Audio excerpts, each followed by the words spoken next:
Welcome to the Unitarian Universalist Fellowship of Clemson. My name is Audrey, female presenting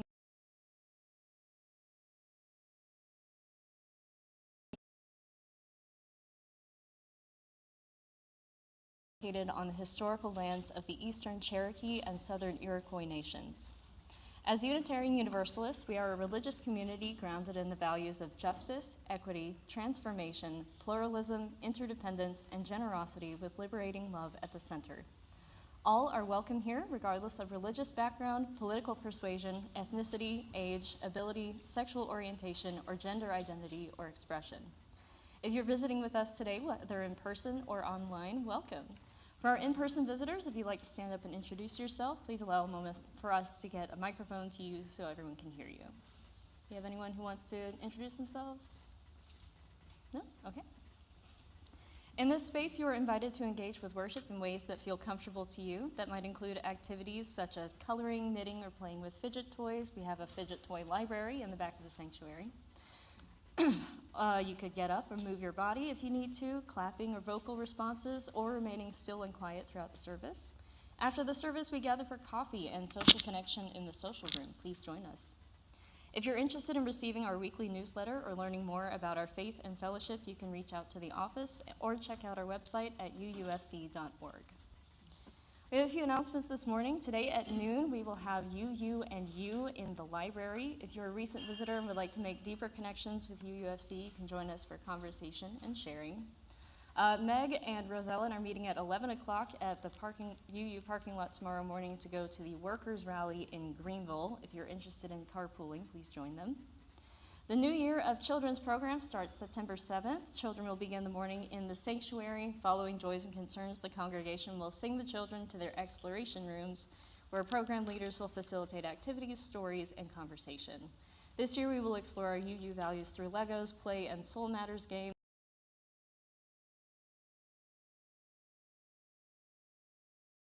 Of the discussion. If you're interested in attending, please them, and I'm the minister here.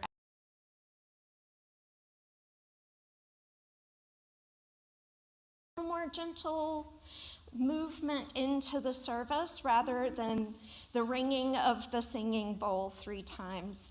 So you might have noticed that. And I appreciate Cory and his flexibility of my talking to him on Wednesday evening going, hey, can we do this starting this week? So with that, thank you. And I'd like to offer our opening words and call to worship this morning. Some stories begin with once upon a time, or long, long ago, but other stories begin with here and now. Those stories don't always have a clear direction. Sometimes they don't even have a clear beginning. What they do have is possibility. Those are stories still in the making, stories that have yet to be fully written, stories with the potential to create change, for good or ill. We won't know. Kindness, gratitude, peace, courage, perseverance, joy, and love. Above all else, love. Come, let us worship together. And in the spirit of that worship, you are invited to rise in body, mind, or spirit, whatever is most comfortable to you, wherever you are, to join in singing number 1003, Where Do We Come From?, which is in the teal hymnal. And we're going to do it a couple of times through, but we're not going to do it as a round. So it's just straight through. So if the numbers on the slides, don't worry about them. We're not going to try to get all of us doing a round. So we'll just do it 2 times through.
Usually at this point, I'd invite a child to come and light the chalice, but we don't have any kids today, once again.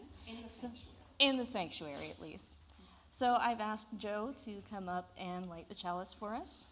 And now let us share in the reading of this fellowship's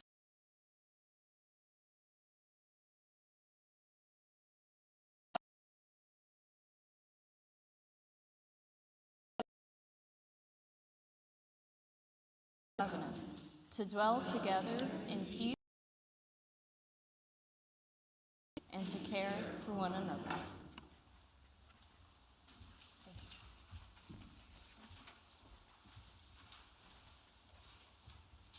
And this is why we call it a time for all ages, because you're never too old for a good story.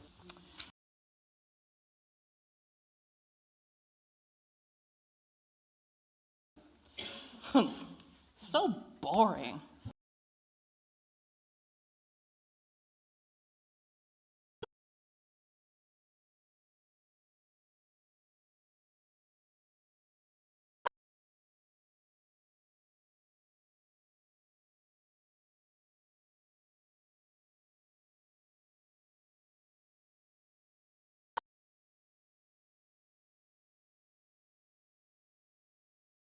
A park like this is boring.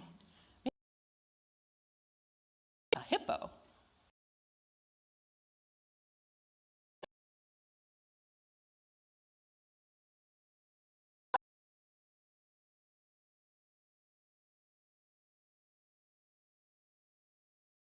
House isn't scary. The drinks are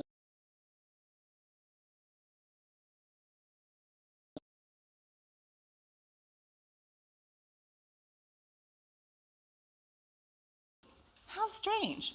It's actually fun to think about boring things. Weird.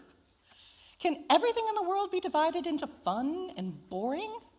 This is fun. This is boring. Huh?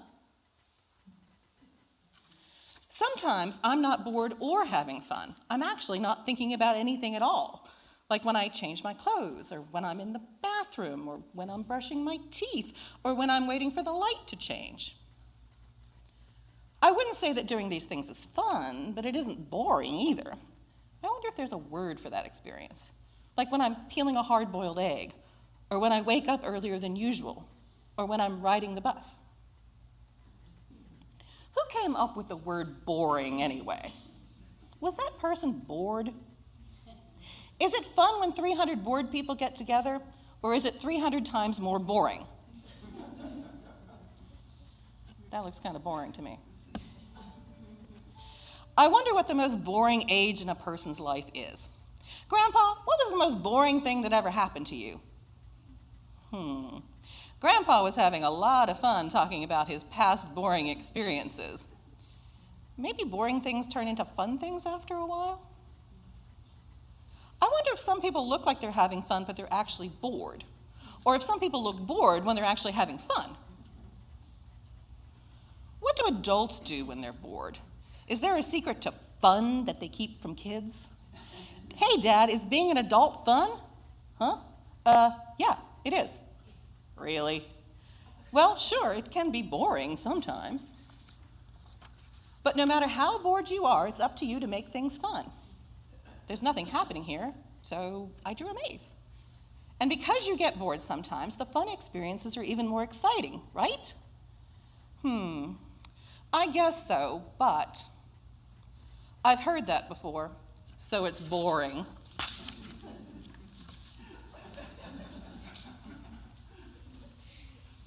Thank you, Karen. This is the time we set aside for the offering in order to give toward the financial vitality of this community. Also, 25% of the undesignated collection each week goes to an organization in the local community that we partner with. This week, for our fifth Sunday, our Share the Plate will be given to a different recipient. As part of our welcoming congregation renewal process, we are asked to offer a financial contribution to an LGBTQIA organization. The Welcoming Congregation and Social Action Committees have selected the fifth Sunday as one way to contribute to a local organization. As always, the recipient will receive 25% of the undesignated funds collected. The recipient this Sunday will be the Queer Wellness Center in Greenville, South Carolina. Their mission is to enhance access and reduce barriers to life-saving and identity-affirming services for the LGBTQ+ community in upstate South Carolina. This is a one-time special collection, so please be generous. And speaking from personal experience, the Queer Wellness Center does fantastic work. Each week, we also collect non-perishable food for the Clemson Community Cares Food Bank. You may also give by going to the UUFC website and using the donate button. There you will see options for paying your pledge and donating towards the organizations we partner with. Thank you for your generosity.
Thank you for your generosity.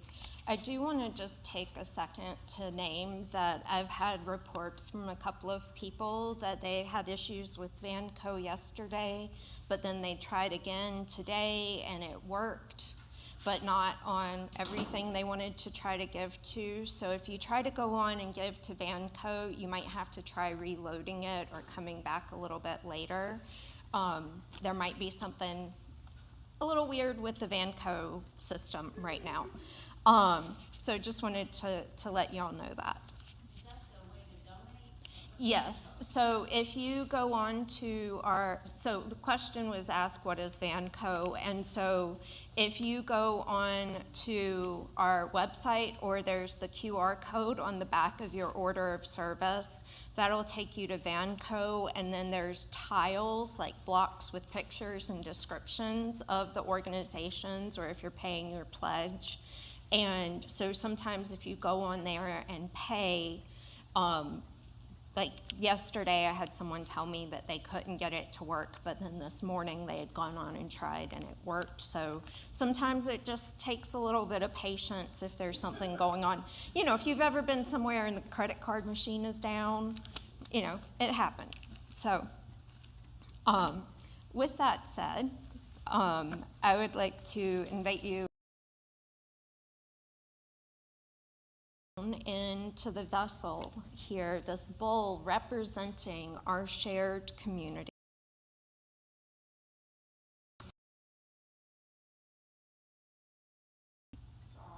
Sods, wilderness area in West Virginia.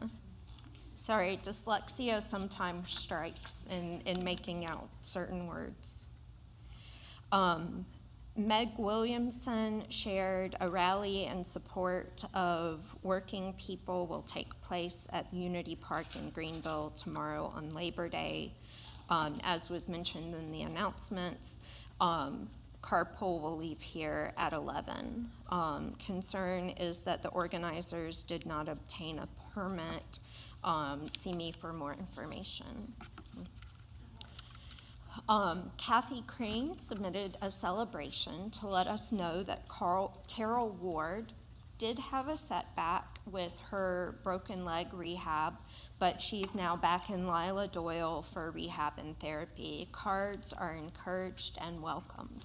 And she does have her cell phone if you text, but she said that she doesn't check it super regularly. And the same goes for Marguerite Kirsch. She told me that she has her cell phone, but she only occasionally looks at it, and she might not text back, but she appreciates the message anyway.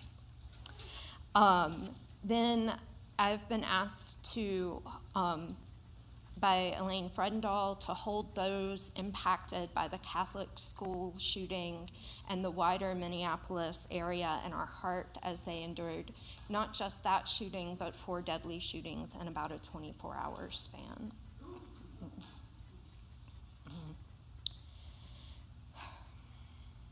And with that in mind, I had the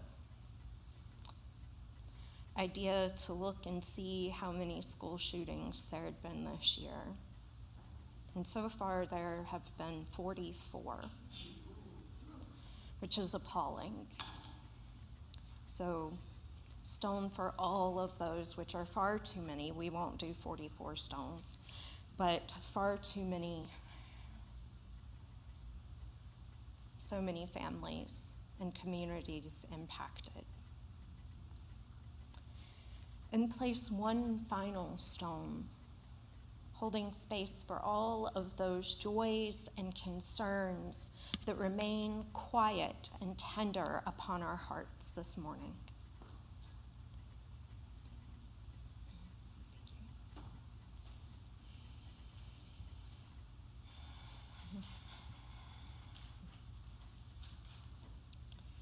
I have a short spoken meditation poem that I'm going to start with, and then we have a piece of music that we don't do super often, but is just kind of hauntingly beautiful about find the stillness. And so I'll offer these words, and then I'll nod at Cory, and we'll go into singing that meditation, remaining seated. As you settle into a spirit of meditation, I offer these words from Mark Williams. Start living right here in each present moment. When we stop dwelling on the past or worrying about the future, we're open to rich sources of information we've been missing out on, information that can keep us out of the downward spiral and poised for a richer life.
So some of you may know that I have been working on a book for the last couple years, and I thought I'd share a little bit more about how it got started. A couple years ago, I found myself at a crossroads. A series of bad decisions that I'd made in my 20s had left me unemployed, severely depressed, and empty. I felt like a failure with no purpose in life. I accepted, finally, that the patterns I had been following were not conducive to a healthy, happy life. After running from everything, I needed to change. So I hit pause. And then the boredom sank in. I was staring 30 in the face when I said to myself, I need something to do. Something big with the potential to change my life for the better. And then I asked myself, honestly, if I don't write a novel now, when will I? And so I decided to put my night owl nature to good use. I began writing through those dark hours when most people are asleep because I do my best work at night. What started as just writing for the sake of writing evolved into so much more. It became an exercise, a learning experience, even a therapeutic tool to help me heal wounds I didn't know were still bleeding. After my tumultuous 20s, my newfound boredom released my stifled creativity. The story I've written, including the sequels I have planned, has been consuming me for the last 2 years. This gift that I gave myself came from the gift of creativity, and without the gift of boredom, I could never have opened either one.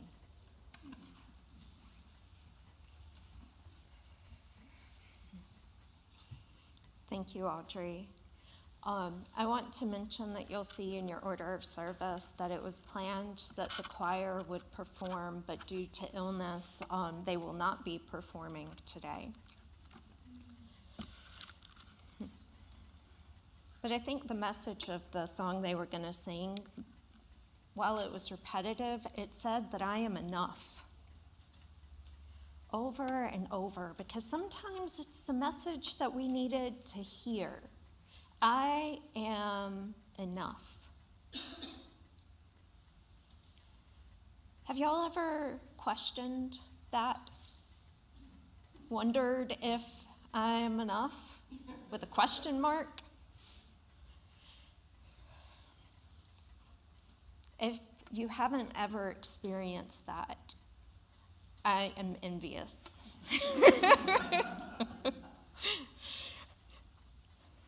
But have you ever experienced boredom, like the little boy in The Time for All Ages? And tried to figure out all the different things? Or, as Karen mentioned when her kids told her they were bored, of, well, what am I going to do about it? Because, there's only so much you can do, especially if playing with your toys is boring, But sometimes boredom, as Audrey mentioned in their reflection, allows us a chance to delve into something different, to explore our creativity. There can be a value in boredom, even if when we're bored, it's hard to see the benefits. And I think we all need some level of boredom, although maybe we could call it downtime or rest, that allows us to work through all of the stimulus that is going on in our lives, that maybe can help give us a moment to recharge with our creativity, with our spiritual grounding. To be creative opens up a part of us, and that creativity might look different for each of us. Recognizing that our imaginations, our spiritual selves, our creative selves need to be fed, and that won't always look the same. And someone recently reminded me that they felt more creative when they had lots of things on their plates, because their brain was working on all of this other stuff.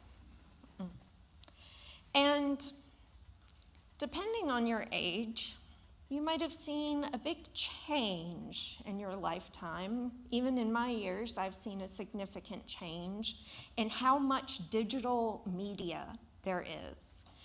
With smartphones, it's far too easy to pick it up and play a game or doom scroll on the internet, looking at the news, checking your emails. You're constantly bombarded by all of this outside stimulus. And sometimes it's, especially if you're playing a game or doing something like that on your phone, maybe it is a way that you relax. But maybe it's just a way that you fill the void because you don't know how to be still and sit with the boredom. So while I was on vacation, I got to experience sitting with that boredom, and it was great. I was at a 104-year-old house on the coast of North Carolina that does not have internet, does not have a TV. So I listened to books, I went swimming, I did other things. And some of you may have heard me say this. I kind of have a soundtrack that I think of rolling around in my head a lot of the time, but it's often just a couple of pieces and really random. One's the Marine Corps anthem, and one's the Nightmare Before Christmas, This Is Halloween, and randomly carnival music. But then when on vacation, my brain had that downtime, and suddenly I had a lot more songs flowing through my head. The soundtrack got more varied, and it was wonderful. We can find ourselves trying to fill that void with our hands on, being able to watch TV, and there's so much more on TV. Sometimes it's not worth watching just because there's more, but there's definitely more to capture our attention.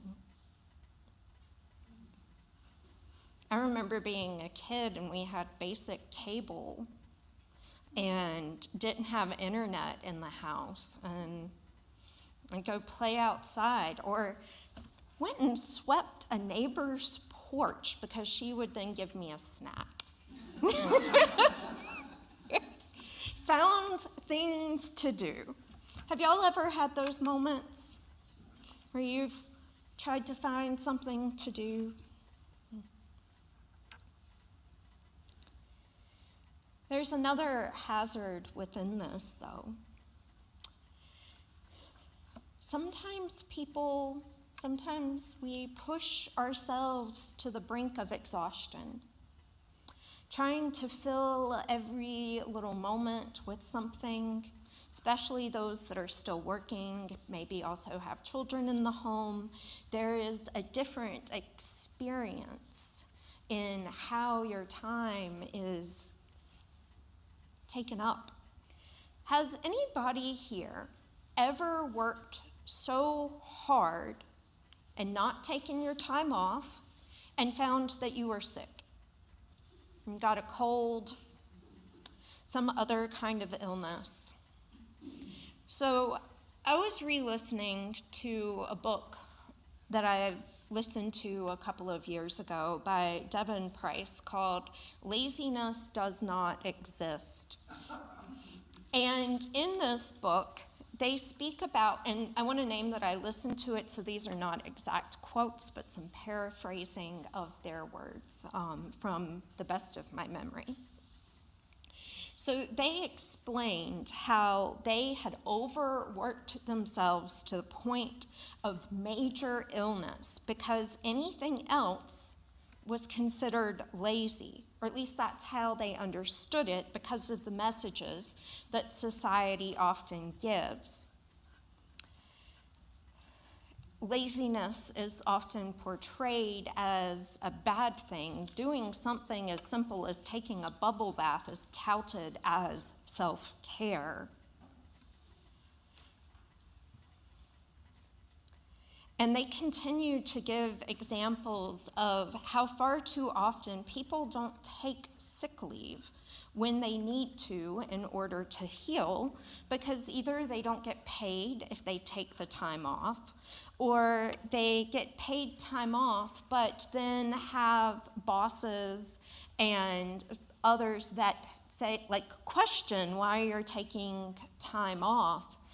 And it's almost like making it, it's not quite bullying because that part's illegal, but kind of be like saying, oh, like, you're not as committed. And this book was written before the pandemic. I think it was 2017. But in the last 5 years, the pandemic has shifted the ability for more and more people to work online, to work remotely. And that means that people have had the flexibility that they could still travel, they could be further away and still be able to work. And it means that they sometimes work from home when they're sick. Have y'all ever known anybody that's done this? A couple of people. I knew someone that worked from home because they had just taken vacation but came back sick. Somebody that had a child in the hospital while they worked.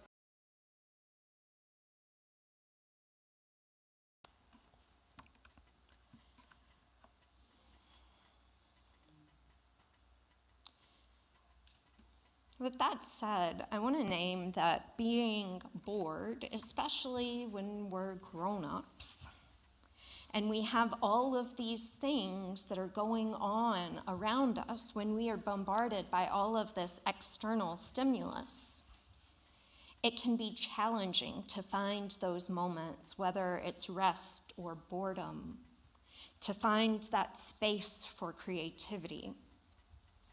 When we let ourselves do something different rather than forcing our productivity, sometimes that's when creativity strikes and the most beautiful things can arise. In the book, they also speak about how standing around the water cooler or going outside to the parking lot for a short walk or standing in your coworker's doorway or cubicle and sharing a story or, how your week's going can actually lead to greater productivity from employees because they took that little bit of a break and then they could come back and be more focused. They also lift up the idea of procrastination being useful. Sometimes procrastination happens because there's all this stuff that's still floating around in our heads that we're trying to work through. And while it might seem lazy to some, it might be a necessary part of the process.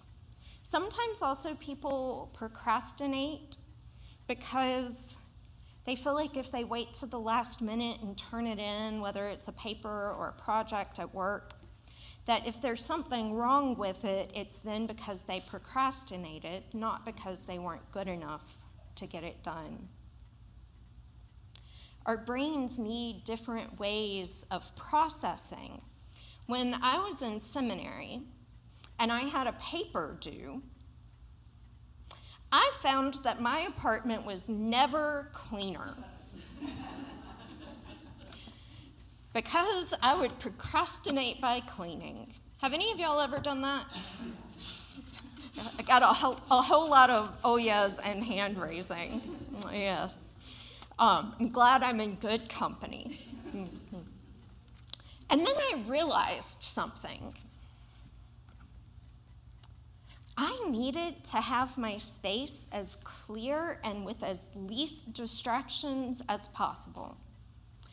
I just happened to have a building that was across the road, part of the seminary campus, that when they held events, there was a lot going on, but when they didn't have anything going on, it was this big, huge, open room with some tables and great big windows that let all of this natural light in, bathrooms right next door, but there wasn't clutter.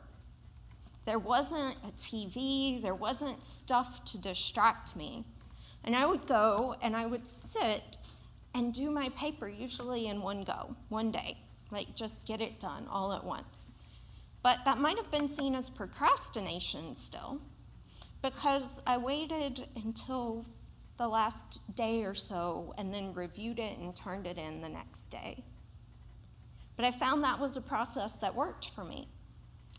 But I've read stuff about like ADHD, for instance. Sometimes things need to be broken down into chunks.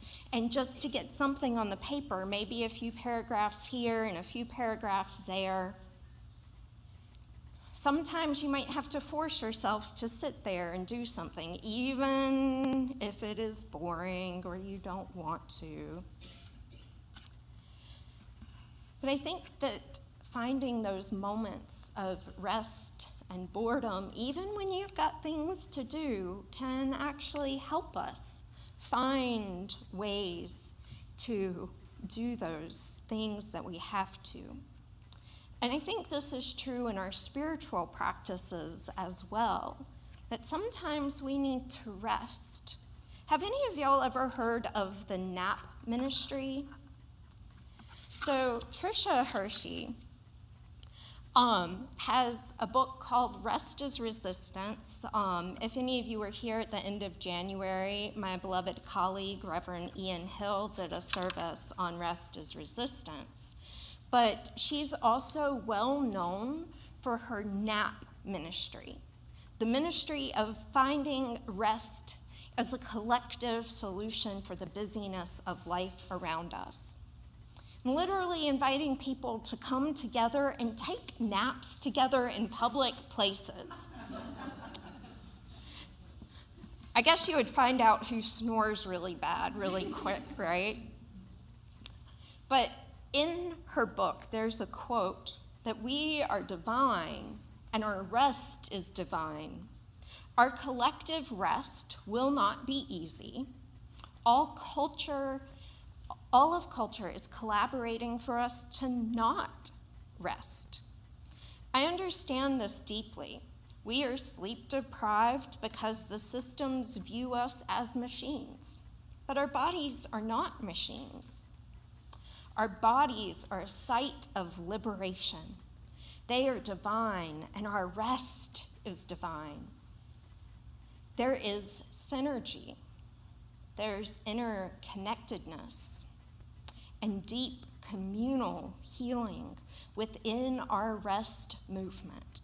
I believe that rest, sleep, naps, daydreaming, and slowing down can help all of us wake up to see the truth of ourselves.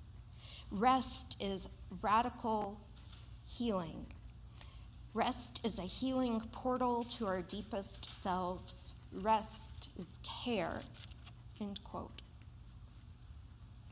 There is a sacredness in finding the stillness. Find the stillness, hold the stillness, and let the stillness carry me, as we sang in our meditation. And not just that, but that it, in doing these things, can help us find true harmony.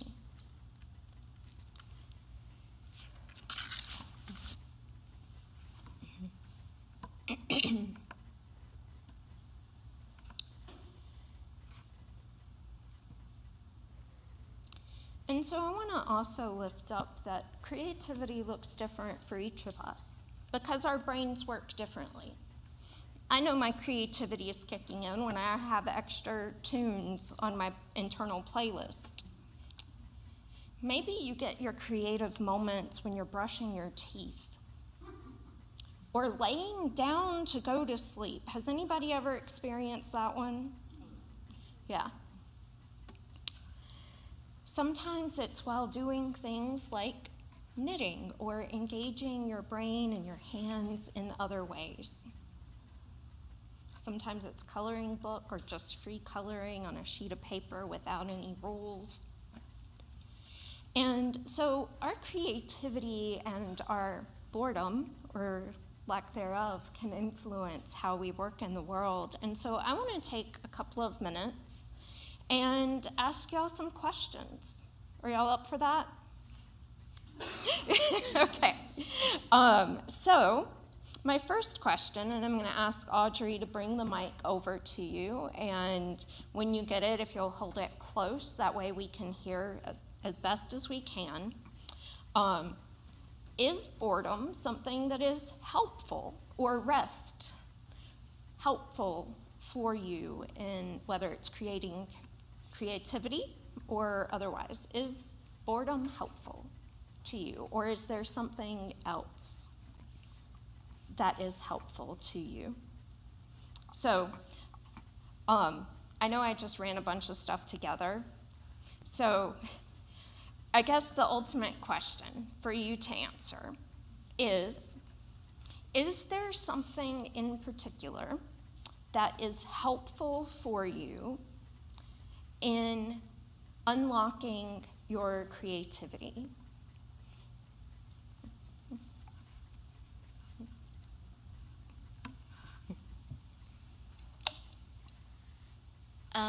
Well, I know for me, when I find it inspiring, like when my friends ask, like, hey, will you read this thing I wrote, or, help me edit something. Seeing their creativity can sometimes help spark my own. I will say, as far as boredom goes, often it'll just make me feel guilty that I'm not doing something creative if I start to feel bored, and it's like, oh yeah, I've got all of these projects I could be working on, but usually that's also with, surrounding myself with creative people, and helps get things back on track. Thank you, Joe. And see Elaine, and then Emily, and Cindy. I never miss an opportunity to talk about writing a book, but I have finished my manuscript, and I was struggling with doing the rewrite, and they advise you to walk away from it for a while, to let your brain rest from the writing, and I was having a very difficult time doing that, and I realized that I was making a mess of things, so I finally took the advice and I walked away. Well, I found that I had this void in my life. I didn't have something to do to use that part of my brain. So I've taken up a paintbrush, which is ridiculous at the moment with these trembly hands. But I find while I am doodling with my brush and bored and unhappy with the results that I'm getting, that my brain is starting to go back to my book, and I'm beginning to think of some solutions to the problems I was facing. So it's kind of a reverse psychology of what you've been talking about. So, Yeah. thanks. Thanks. And then Emily, and then Cindy.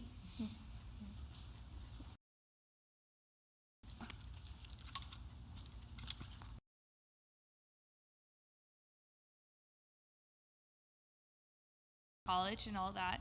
I mean, I had no downtime, but I play viola. I took art classes throughout high school, but I found that when it was like something I had to do, like I have to practice this piece before a viola lesson, I have to do this, I have to do that, I have to do this many hours of art practice at night for my class or whatever, I couldn't enjoy the actual stuff I was doing because it became added to my to-do list. And then when I got to college, I didn't have time for it except for when I got home. But now that I've finished college and I have a little bit more downtime and it's not something I have to do, it's not something on my to-do list, I'm able to go back and actually enjoy those things because they're no longer like something that's on my to-do list. I'm actually able to, because it's now something when I have a down moment, I'm like, oh, I would like to do that. And it's far more like relaxing and soothing, and I'm able to enjoy them again versus drudging through it and getting like sort of stifled in it. Thank you, Emily. Thank you. I'm Cindy.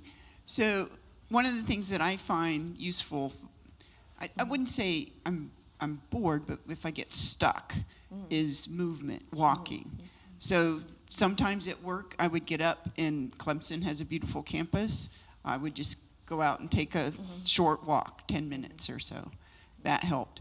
In my house, if I'm in my house, I will pace the house floor plan and go back and forth, and that helps. And then in the mornings, as many of you know, I take a walk every morning, and I have 20 minutes on my own, and then I join up with some friends. And in that 20 minutes, I try to focus on the greenery around me and nature, but that helps too. So the movement issue helps me. And Wanda?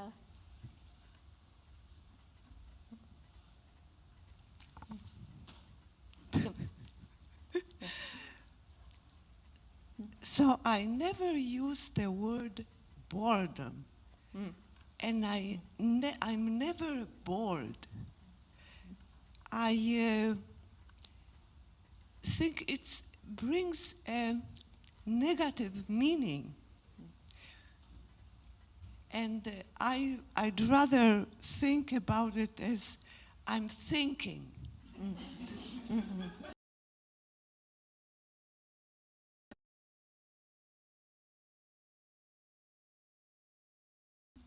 Meditating. And then, like Reverend said, if they notice that I say,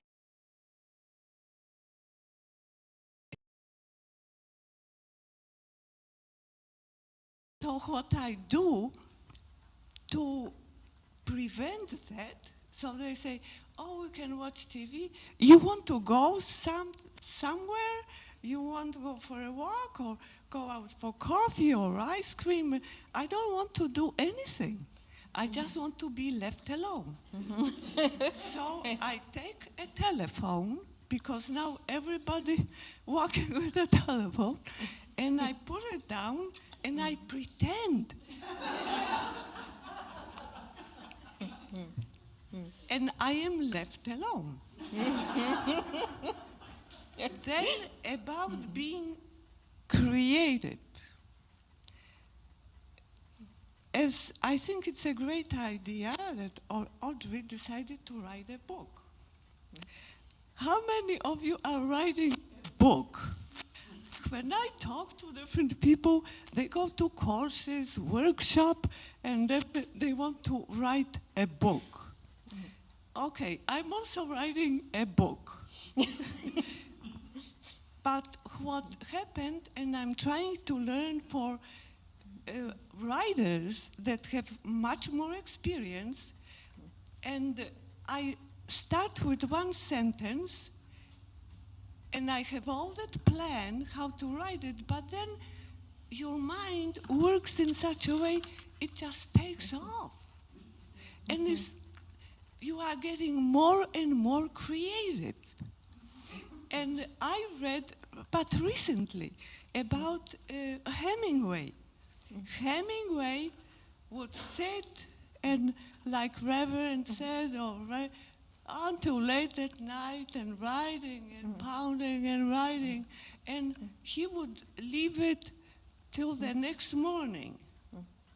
And he got up in the morning and looked at it, and he says, it's total nonsense. And he would start all over again. So Thank you. this is more or less how I try handle all life that we have to live every day, and just be happy with happy moments. Thank you. I'd just like to add on to that. I believe it was Hemingway who said, write drunk, edit sober. So that might explain that.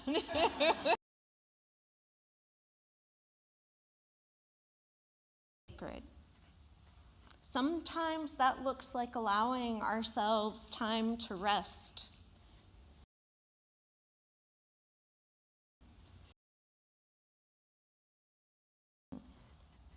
So I hope that y'all find some rest, whether it's called boredom or simply rest. I hope that it is something that can feed you, both your body, your mind, and your spirit, and maybe be incorporated into some of those spiritual practices that we talked about a few weeks ago. Finding intentionality in creating the spaces that we need. I invite you to find something that you recognize helps you meet your needs, even if it's just for short periods. May you find yourself rested. May you allow yourself the space to be bored, to be lazy, to procrastinate. If it seems too negative for those terms, to rest, to recharge. May it be so, may we make it so, and blessed be. For our closing piece of music, it is not a hymn, it is not in the hymnal. It is called Loosen by Ali Halbert. Halpert, dyslexia, Halpert. But I invite you to rise in body, mind, or spirit, and you'll see on the slides, it's divided into two parts with a line down the middle. We're gonna sing your left side first, where it says loosen, loosen at the top. We're gonna do that 2 times through. And then on the other side of the slide, your right side, it will, yes, sorry, my directionality is confused this morning because I'm reverse of y'all. On the right-hand side, it will have a segment that says like holy breath and holy name. So we'll do that 2 times through. So first side 2 times through, and then the second side 2 times through.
We have